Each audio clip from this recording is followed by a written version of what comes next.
I think it's a great opportunity. Skiing is a diverse sport. The athletes are represented in both genders, and that's not the case in the leadership. So it's very important that the whole constituency is represented when it comes to the leadership as well, not just on the field of play. And I've got the necessary skills and the qualities and the experience to be able to fulfill the function. So I really think that I'm going to be able to put on a good show when it comes also to representing the women within the organisation, as well as really all of the diverse participants. I feel that the role of the president is to serve the organisation, and therefore that's the pledge that I make. I think that there are so many persons who are contributing to the organisation when it comes to volunteers, to run competitions, to organise events, to serve in committees, that the athletes as well. There's only very, very few elite ones who are able to earn a living from it. And therefore, I think that it's important that the elected leadership are demonstrating and underlining that this recognition. From a global perspective, the issues are, of course, there's so much more competition for youngsters' time in terms of being able to recruit new participants. The broadcasting of the events, it needs to be further expanded, getting more resources into the sport, more financial supports to be able to invest that in the sport, support the national associations, the organisation of their events. These are big challenges. Additionally, climate change cannot be ignored. It's a reality. And within winter sports, the requirement for snow, it's absolutely imperative that there is a strong philosophy within everything that's going on within the sport to be able to implement and recognise the climate change as well. And then, of course, we're in the midst of a global pandemic, which has been with us for over a year now, and the situation won't be any different after the election on June the 5th. And therefore, we need to be able to address the measures urgently. The National Association, their organisers, the athletes, everyone's been affected by it. And I will introduce a COVID recovery fund in order to really assess the different challenges, the situations, the circumstances of everybody, and how can these be best supported. The Turkish Ski Association is a tremendous organisation. They've really evolved their activities. They recognise that they have fantastic opportunities in the country.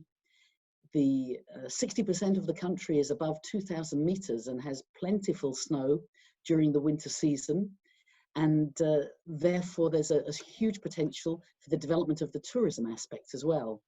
So the bigger the participation base when it comes to tourism, this will then create a pyramid to be able to develop young athletes that can reach the very top in the sport. And there's an excellent structure within the Turkish Ski Association now to be able to implement that, and a big engagement and good persons and good leadership. So I'm very much looking forward to meeting together with them and discussing the future strategy, the FIS Peace Plan, and going forwards together. Realistic, certainly the facilities are there within the country, and then it will be necessary to build up the experience in higher level international competitions, and not just in the 6 FIS Olympic disciplines, but across the 15 Olympic winter sports disciplines. And by really establishing their credentials as outstanding organisers of international events, they will certainly become highly competitive candidates for future Olympic Games. When it comes to my situation in terms of differences with the other candidates, yes. I certainly respect all of the other candidates. There are presently 3 other candidates. When it comes to my own qualities, though, I really have a substantial experience across all levels of the sport, from being an athlete and an Olympian, right through to them working for a national association, working within the ski industry, within the ski media, to then having a technical role at FIS, and then serving as its Secretary General. So I have also established during that time very strong relations to the International Olympic Committee, and across the wider stakeholders of the sport. I've been to most of the full member national ski associations, to events in their country, and well connected within the rights holders, the sponsors, the media, the broadcasters. Therefore, it means that from day zero, actually, immediately after the election, I'm ready to stand in and to move forwards. Whilst we've got urgent things to attend to, it's going to be very useful to be able to have somebody who hasn't got any learning time and doesn't need that breaking in time. So it will be up to the membership to decide, of course, but I can assure everybody that I'm absolutely ready.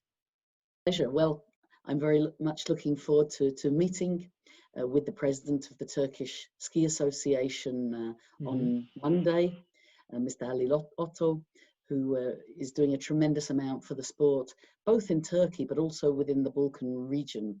And this will be great to talk about the strategy for the future, to share the FIS Peace Map, to discuss their goals, their objectives, and also their challenges, so that we're able to really get a good handle on these together.